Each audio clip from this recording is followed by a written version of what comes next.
দিলুদা বে করে একে বুঝতে পারবি ৬২ বছর বয়সে মালটার মেশিন চেয়ে গাতির মাটিতে দাঁড়িয়ে বলে শুভেন্দু বাবু তোরা খাস গরুর মুখ আর আমরা খাই গরুর দুধ, তোরা খাস গরুর গোবর আমরা খাই গরুর গোশত। ভাবিল বাংলার মুসলমানরা হাতে চুড়ি পড়ে আছে, এটা আসাম নয়, দিল্লি নয়, এটা বাংলা। এই মাল কদিন আগে, এই দুদিন আগে গো কাশ্মীরের ইস্যুটা নে বলছে আমরা মুদির বাচ্চা।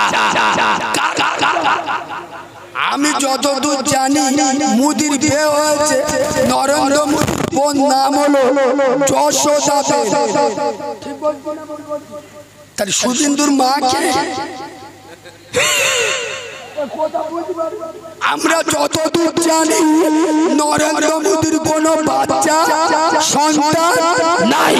আর আমরা কার বাচ্চা শুনে না, আমরা আদমের বাচ্চা। এটা প্রমাণ না করতে পারলে নবীর মেম্বার ছেড়ে দেবো। কোরআনে লেখা আছে ওয়ালাকাদ কাররামনা বানি আদম।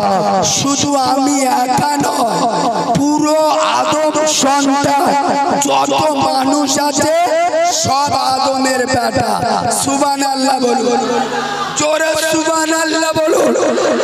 এমন আওয়াজ দেবে তোমাদের একটা খুশির খবর শুনে যায়। দিলুদা বে করে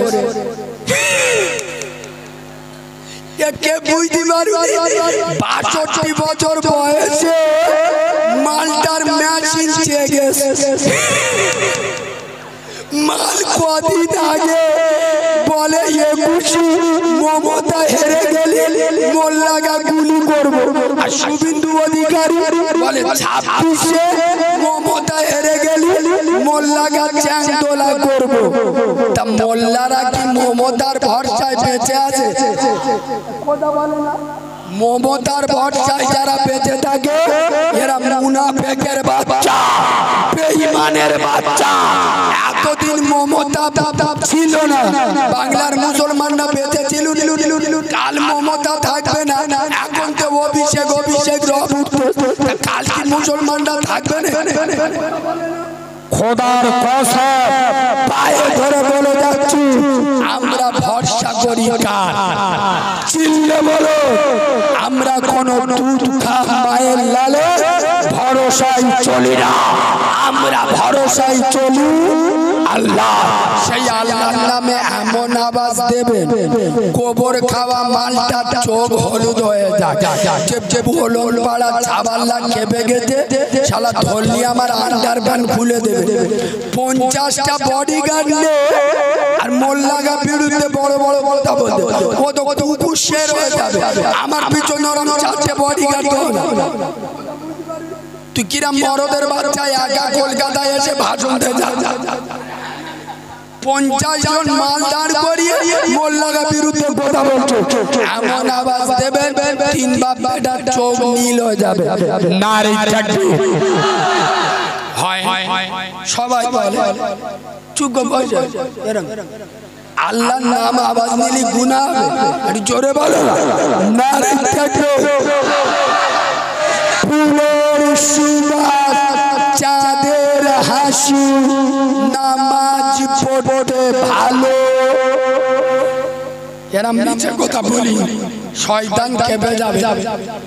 খোদার কসম ওলট পাড়ার যুব সমাজ, তরুণ সমাজ, এই মুসলমানেরা খোদার কসম তোরা মেলা খেলা IPL নিয়ে, মোবাইল নিয়ে, পরকীয়া প্রেম নিয়ে যখন মেতে আছিস, গত 2রা এপ্রিল ভারতের পার্লামেন্টে মুসলমানদের শরিয়াতের উপরে কামান মারা হয়েছে। খোদার কসম এই যে ওয়াকফ পাস হয়েছে, পড়বি তো পরে, মসজিদ যদি থাকে তবে তো নামাজ পড়বে। এই যে ওয়াকাফ বিলটা পাস হয়েছে বাংলার 100-র মধ্যে 95টা যুবক এই বিলটা আসলে কি এখনো জানে না। শুধু মিছিলি মৌলবীরা ডেকেছে, ছুটে চলে গেছে। ঠিক বললাম না? আর আমি এক মিনিট বলবো ওয়াকাফ বিল সম্পর্কে। আমি এক মিনিট এমন কাঁচা বাংলায় বোঝাবো আল্লাহর কিরে বাবা, যারা জীবনে স্কুলে যায় ও মালেরাও বুঝতে পারবে, মেয়েরাও বুঝতে পারবে। কারিমুল্লাহ জিয়াদি বাজেট 20,000 এখন কেন করিস বোঝানোর কায়দাটা শুধু দেখে। আচ্ছা সকলে বলুন এটা কি? রুমাল বললে সবাই বেশি চিনবে, সবাই এক ভাষায় বলুন এটা কি? আরো জোরে বলুন, ভালো করে শুনুন আর এদিকে তাকান। এই রুমালটা এখানে রাখলাম আমার কোলের উপর, মোবাইলটা রুমালের উপর রাখলাম, কার আমার ঘড়িটা রুমালের উপর রাখলাম, পয়সা রুমালের উপর রাখলাম, আমার কলম রুমালের উপর রাখলাম। ভালো করে শুনুন। এবার যদি একটা মাল আমি রুমাল থেকে তুলি, একবার মোবাইল, একবার টাকা, একবার কলম, একবার আপনার পয়সা, একবার ঘড়ি, যদি একটা করে তুলি সময় লাগবে না? লাগবে না? তাহলে অত ঝামেলায় গিয়ে দরকার নেই, সোজা বুদ্ধি রুমালটা ধরে টান টেনে নাও। রুমালের উপরে তো মোবাইল বলো, টাকা বলো, কলম বলো, পয়সা বলো, রুমালের উপরে আমি একটা তুললি তো ঝামেলা হবে, কত সময় কে দেবে? রুমালটা ধরে টেনে নাও, অটোমেটিক খোদার কসম কেন্দ্রে যেসব গোবর খাওয়া মালগুলো বসে আছে ওরা ভালো করে জানে মোল্লার বাচ্চারা যতই খারাপ হোক, এরা নামাজ না পড়ুক, রোজা না করুক, বাবার ভাত না দুক, ওরা মদকে রাস্তায় পড়ে থাকুক, ওরা গাঁজা খেয়ে বউকে ধরে খেলা, এরা যতই খারাপ হোক, এদের মসজিদের দিকে আর চোখে তাকালে শালা চোখ উবড়ে নেবে। এরা যত খারাপ আপনার বিড়ি সিগারেট খায়, নামাজ পড়ে না, কিন্তু এদের মাদ্রাসায় হাত তুলে পুষে ছেড়ে, এদের কোরআনে হাত তুলে জীবন দিয়ে দেবে। অত ঝামেলায় গিয়ে দরকার নেই। শালা একটা বাবরি মসজিদ নীতিকে 70 বছর লড়াই করতে হয়, তবে বাবরি মসজিদটা ভাঙতে পারি। ফের কাশী মথুরা সম্বল জুমা মসজিদটা নেব বলছি, মোল্লারা গুলি খেয়ে মরে যাচ্ছে, তবু ছাড়তে না। তা অত ঝামেলায় দরকার নেই। একটা মসজিদ ধরলি এখন 1000 বছর আমাদের বাপ দাদা শেষ হয়ে যাবে। এখন সোজা বুদ্ধি মেন জিনিসটা ধরে টান মার, মেন জিনিস মসজিদ থাকে কার মাদ্রাসা থাকে কার উপরে, কবরস্থান, ঈদগাহ, মাজার থাকে উপরে। সেই জায়গাটা যদি সরকার নিজের অধীনে নিতে পারে, অটোমেটিক মসজিদ, মাদ্রাসা, খানকা, দরগা, ঈদগাহ অটোমেটিক চলে এলো না? কিন্তু ওরা ভুলে গেছে আমরা খাজা বাবা রুহানি সন্তান। কোন খাজা মঈনুদ্দিন যে একা ভারতের জমিনে এসেছিল, গোটা ভারত খাজা বাবা একটা ভালো সোজা করতে পারেনি।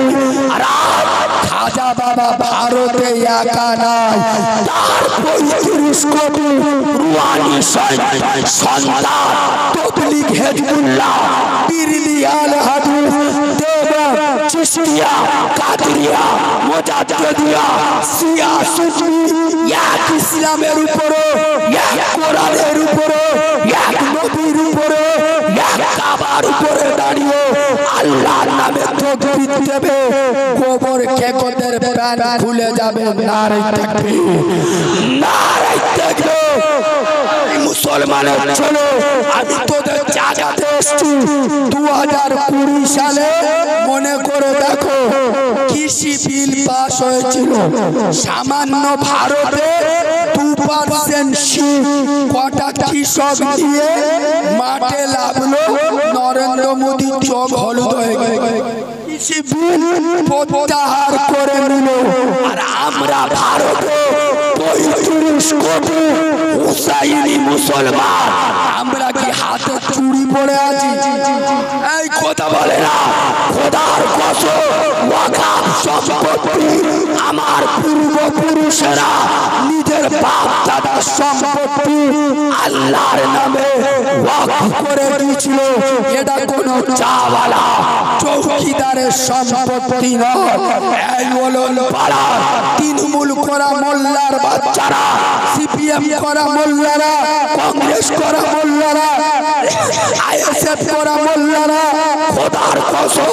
এটা কোনো দলের ব্যাপার নয় পার্টির ব্যাপার নয় রাজনীতির ব্যাপার নয় এটা আমার ঈমানের ব্যাপার এটা আমার আল্লাহর সম্পত্তি বাঁচানোর লড়াই আমাদের আকাবিররা যখন ডাক দেবে সে পীরজাদা আব্বাস সিদ্দিকী হোক আর সে মুসলিম পার্সোনাল লবট মাঠে ময়দানে আল্লাহর ঘরকে বাঁচানোর জন্য যখন ডাক দেবে বাপের কথা শুনবো না মাকে দেখবো না দরকার পড়ে কলকাতার রাত বাঁধব দিল্লির রাত অবরুদ্ধ করে দেবো গুলি খাবো তোমার আঘাত খাবো জীবন দেবো আল্লাহর সম্পত্তি ওয়াকফ যতক্ষণ প্রত্যাহার না হবে আমরা ময়দান ছাড়বো না কারা কারা রাজি আছে মুসলমান হাত তুলে দেখাও তাকবীর দেন নারে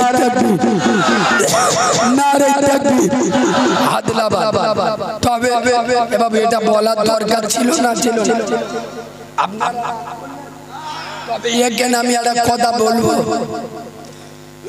একটু জুড়ে দেবো আরে আমি কারিমুল্লাহ ভালো করে শোন আমার বাড়ি হলো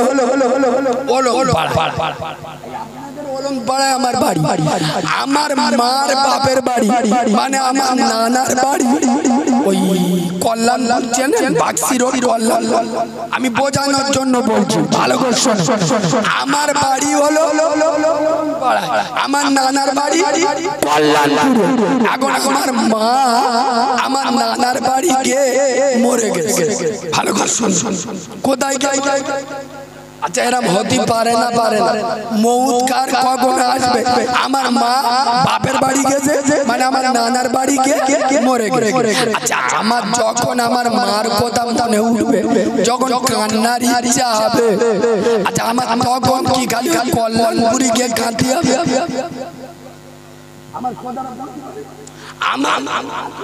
আমার বাড়ি তো কল্যাণপুর মরে আমার বাড়ি বলো মরে গেছে কল্যাণপুর ঠিক কথা কিন্তু আমার মার কথা মনে পড়ল আমি আমার বাড়িতে বসে কাঁদতে পারবো আমি কি বলেছি বুঝতে পারবো কিছু বুঝতে পারবো যেসব যন্ত্রগুলো বলছে ওয়াকফ বিল নিয়ে যারা আন্দোলন করবে দিল্লি গিয়ে করবে আর আমরা যদি বলি 26-এর ভোটে যখন এসে বলবে ভোট আমরা বলবো দিল্লি গিয়ে দেবো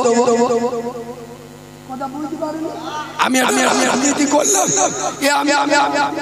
এটা যদি তুই রাজনীতি ভাবিস তোর গায়ে লাগে তুই জব কার্ডের টাকা খাওয়া হারাম কর কেন খোদার কসম মমতা ব্যানার্জি আক্রান্ত হলে তৃণমূলের ছেলেরা রাস্তায় নামে মীনাক্ষী আক্রান্ত হলে সিপিএমরা ট্রেন অবরোধ করে কংগ্রেসের ওয়াদুদ চৌধুরী আক্রান্ত হলে কংগ্রেসের ছেলেরা বাজার বন্ধ করে আরে উঁচু মানের ছাড়া আজ আমার শরিয়াত আক্রান্ত আজ আমার কোরআন আক্রান্ত আজ আমার ইসলাম আক্রান্ত আমি যদি বলতে না পারি তোদের মতো মুনাফিকরা মাথাবা দিবি না কথা শুনছো কি আমার কাঁদতে হবে আমরা ভোটটা দিই বাংলায় দিল্লিতে জোরে বলুন আরে দিল্লি আন্দোলন করবে, দিল্লি আমাদের কলমা পড়নেওয়ালা মুসলমান আছে না নেই,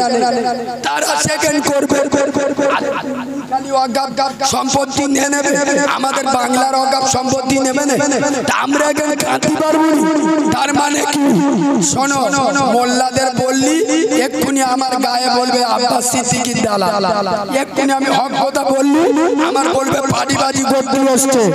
বলো মুসলমানের বাচ্চা, যে শতাব্দীকে জেতানোর জন্য আমি 27 রাতে এবছর বীরভূম নলহাটি থানায় জলসা করে এসেছিলাম। শতাব্দী রায় জিতেছে মোল্লাদের ভোটে, মোল্লাদের ভোটে। শুনে না, মুরারয় বলে একটা বিধানসভা আছে, ওখানে মোল্লারা একচেটিয়া ভোট দেয়। তাহলে শতাব্দী রায়, মিস্টার দীপক অধিকারী আর জগদীশ চন্দ্র বসুনিয়া কুচবিহারের সাংসদ, তিনটে শাসক দলের সাংসদ কেন আমাদের বিপদের সময় যখন আমাদের দরকার তোমাদের, আমার শরিয়াত নিয়ে ভোটাভুটি হচ্ছে, তোমাদের জেতানোর জন্য আমরা ভোটের দিন ফজরের নামাজ পড়ি না, পেটো বন্ধে ছুটি তোমাদের জেতানোর জন্য। আর আজ আমার শরিয়াত হেরে যাচ্ছে, তোরা মেকআপ করে হাতে চুড়ি পরে মেলা খেলায় ব্যস্ত। আগামী দিনে মোল্লারা বুঝিয়ে দেবে এদের গায়ে যদি মুসলমানের রক্ত থাকে, বেঈমানের রক্ত যদি না থাকে, এরা প্রমাণ করবে আমার শরিয়াতের সময় আমার পাশে যে ছিল না আমি তার পাশে থাকবো। এবার এটা আমি পাটিবাজি করলাম, সবাই আপনারা বলবেন এর মতো বুদ্ধু কেউ নেই। দেখ দেখ নরেন্দ্র মোদী যে ক্ষমতায় টিকে আছে মোল্লাদের ভোটে,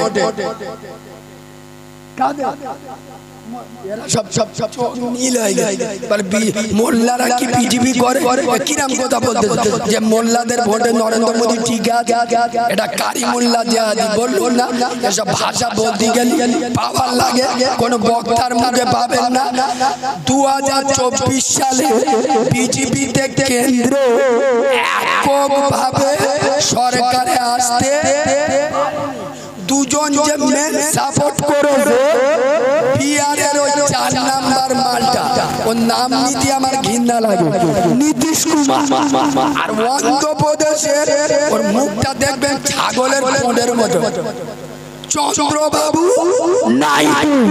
ও কখন কি ড্রেস পরে, এই রোজার আগে একটা মসজিদে ইফতার করতে গেছে, আল্লাহর কিরে বাবা এমন শেরওয়ানি পরে, আমি ছবি দেখে প্রথম আমার চোখ বুলু হয়ে গেছে। আমি মনে করি কাবা ঘরের ইমাম। বিশ্বাস করুন, চন্দ্রবাবু নাইডু আর নীতিশ কুমার কালকের বিজেপি থেকে সমর্থন তুলে দেবে, কালকের বিজেপি সরকার করে যাবে। তার এরা দুজন টিকে আছে মোল্লাদের ভোটে, মুখ্যমন্ত্রী হয়ে আছে মোল্লাদের ভোটে। মোল্লাদের ভোট দরকার, আর মোল্লাদের বুকে ছুরি চালাও। আগামী দিনে এই সব মুনাফিকদের যারা ভোট দেবে মনে করবেন এদের শরীরে ফেরাউনের রক্ত আছে। কেন? আরে যে নেতা আমার শরিয়াতের সময়, আমার কোরআনের সময়, আমার ইসলামের সময়, জব কার্ডের টাকা শুধু মোল্লারা পায়,